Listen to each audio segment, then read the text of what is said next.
माहीगीरन जी तंज़ीम Pakistan Fisher फोक forum जी 21 सालगिरह सिराणी press club हाल में मल्हाई वई।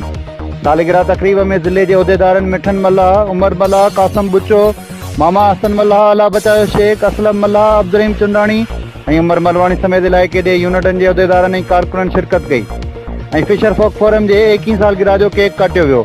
इन मौके पर अॻवाणन ॻाल्हाईंदे चयो त हिन वक़्तु 2 सालन खां बदीन के वाहन में पानी की असरादू खोट सबब ज़रायत समेत माहीगीरन के रोज़गार जा ज़रिया डन्नू डोरा सुकी तबाह थी विया आहिनि त ॿिए पासे पीअण जो पानी अणलब थी वियो आहे। पर अफ़सोस है जो इन हेॾी सारी तबाही ते बदीन ज़िले जा चूंडियल नुमाइंदा सेडा इरीगेशन एरिया वाटर बोर्ड समेत सभी लाॻापियल धुरियूं ख़ामोश आहिनि। पानी खोट सबब रोज़गार जा ज़रिया ख़त्म थियण करे इलाइक़ा में वॾे पैमाने ते लॾ पलाण थी रही है। हिननि चयो त 1 हफ़्ते अंदर पुछड़ ताईं पानी न पहुतो त ज़िम्मेवार धुरियुनि ख़िलाफ़ अदालत में वेंदासीं।